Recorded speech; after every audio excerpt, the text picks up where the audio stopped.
Now I know what y'all thinking, man. I shouldn't have got him to co-sign for that car. Yeah, true, but man, he's my cousin, and I did a lot of stuff for him while he was locked up in the feds on a gun charge. And I just feel like, hey, I needed his help right there. I didn't have time to do what I needed to do to boom my credit score up and wait. I needed a vehicle. My daughter was coming for the summer. I wanted to be able to ride around. He has a Volvo truck, so I'm thinking, hey, it's not no problem. He actually has two cars because I got him one for him free and clear that he was hiding at his dad's house while he was locked up. He was behind like 4,500 on it. And I used a legal method to get him the car free and clear because they weren't reporting it right on his credit report, plain and simple. And Donnie, he's a real interesting fella because I really thought that he was a friend, which now I think he's in Colorado or something. Haven't really seen much of him since I got out of jail. He was the maintenance man here in my apartments. Like I said, and I thought he was a friend. Trip, my cousin, had texted my phone while I was in jail because I told him Donnie had my phone. When I called him in jail, I told him, my phone, my keys, they're in my house. Don't worry about it, bro. He texted my phone and said, hey, Donnie, call me. Now, ain't that weird? Hey, Donnie, call me. Donnie's the only one with my door code. Then you call Donnie, and then shortly thereafter, my stuff get broke into or look like it was broke into.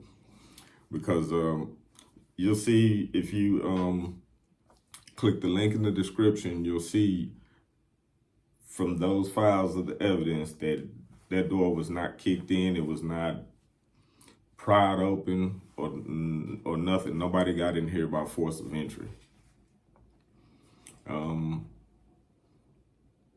And Donnie's the only one who had the code. And coincidentally, my cousin texted him and said, hey, Donnie, call me.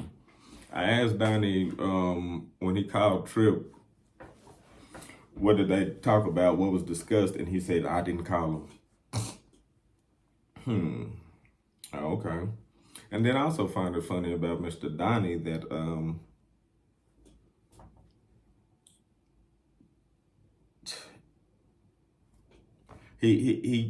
his statement to the detective was boo-boo. He didn't call the police. If somebody broke in here, he should have called the police. He was the only one responsible. My mama didn't even have my door code. My aunt didn't, because Donnie didn't have a job at the time or wasn't working, and I called in and asked him from jail. I had my aunt call and ask him, hey. And I had a real hard time getting in touch with him the whole time I was in jail. Every time I called him, I pretty much had to call my mama and have my mama call my aunt and have my aunt call Donnie.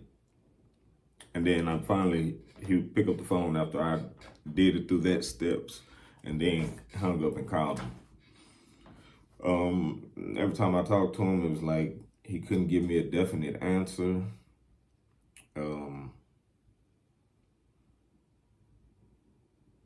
I let him in my house to get my phones, my keys, my wallet. He had my phones, but and he had my doorbell, which he didn't get back to me for a couple days. He said my wallet, he don't know what happened to it. He told me to ask my baby mama. My baby mama said she never seen the wallet. Donnie had it because he took the money out to give to my cousin. Still don't know what my wallet is. Isn't that kind of weird? It's crazy. Wait.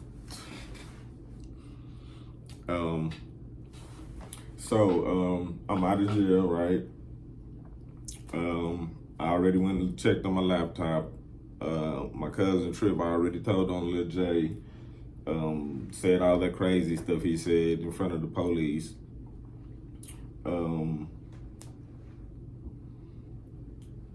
And then Donnie's acting all crazy.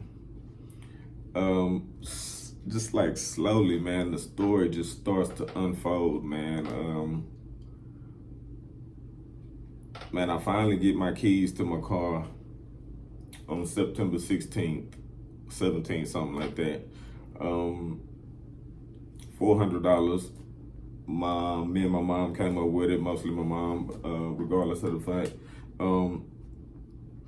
And I had the car I drove my car less than a week before I wake up on I think it was on Tuesday.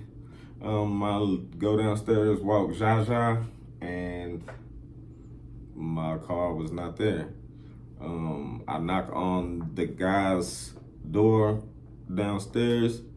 He's like, your car was there recently, because it was there when I pulled up. So the old man didn't know, so I called my cousin, I called my auntie. I didn't know what to do. Like, I hate calling the police. I was told to call the police. I called the police. The police said, hey, are you behind on payments? No, ma'am.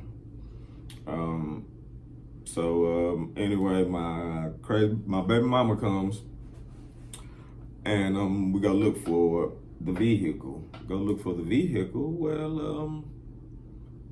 on the way to go look for it, boop, nigga see my cousin in his Volvo leaving the east side.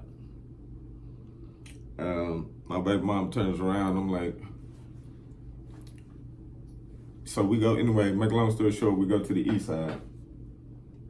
My car is backed in. I hop out, hit the remote, it don't work. I run up to the car, won't unlock. Man, they done got my lock changed and everything. So police come. I guess he called the police. We called the police. I don't know if he did. Police basically said, though, even though it's in my name, it's also in my cousin's name, and that at the very moment it's on private property, and that my cousin Larry didn't want me on his property. I was real surprised of that reaction, especially since I had just texted Larry like a week ago and said I needed to holler at him, but I never hollered at him because I didn't even have a ride. I didn't have my keys. Anyway, I tell them I need to get my stuff out of my car because they won't let me. I can't take the car now. It's on private property, and we both have legal rights to it, me and my cousin. So, they come out with a box of things that were in my vehicle to give me, and adrenalines and emotions going on. So I just kind of glanced at it and threw it in the back of my baby mama's SUV. I didn't even look at the stuff. I don't even think I looked at the stuff that night. I might have looked at it that night, but I know for sure I looked at it the next day. Come to find out, nothing was in there of value that was mine that was in the vehicle. And I had a whole bunch of power tools, an electric scooter. I had just borrowed Donnie's Makita saw. No, it was a Milwaukee saw.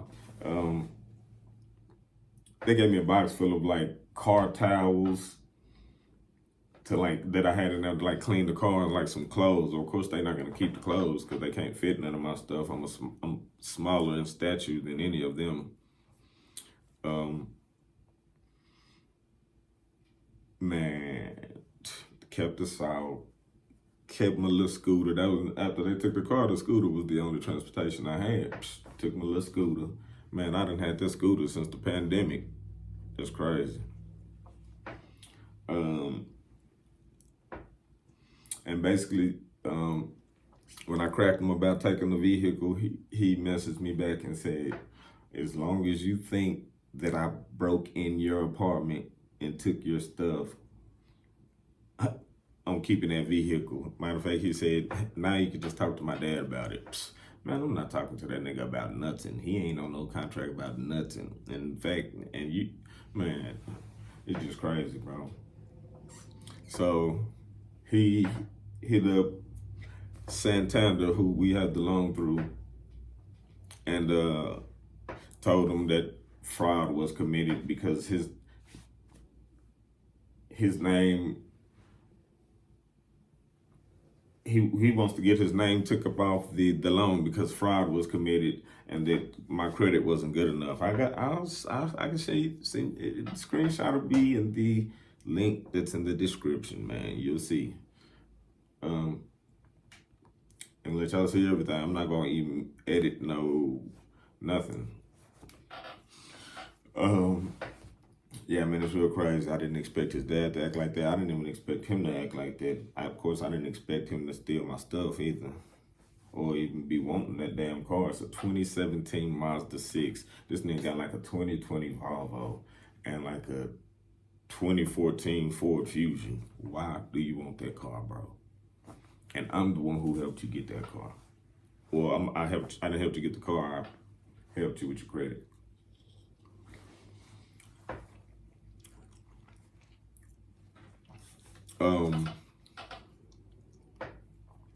And then not even just him, the detective, he is not doing his job. He didn't go pay a visit to any of the suspects or the witnesses. One of the witnesses was my neighbor that lives on the second floor, who no longer lives there anymore. She moved out about a month ago. Another witness is my cousin who lives on the second floor, who no longer lives there. She moved out like a week ago. And Donnie, that's who allegedly Donnie had caught it red-handed in the house. Well, he told the detective he caught her walking down the stairs with stuff. But someone else said that she was in my refrigerator. I don't know. I just know I got out and I cracked her and I told her that was some broke bitch shit. And she said, yeah, that is broke bitch vibes. And she gave me like $40. I didn't know what the hell she was giving me the $40 for. I thought she was just being nice because she felt bad. She probably got my damn wallet. My wallet had some more money in it stashed in it that Donnie didn't know about. And that's probably what it was, because it was I had about $80 in the little stash pockets of my little Apple wallet. Yeah, still ain't found my wallet, still ain't found my keys. Donnie's still out of town. That's crazy. It blows my mind. You ought to see I'm gonna show you. You'll see the statement that he sent to the detective. He said that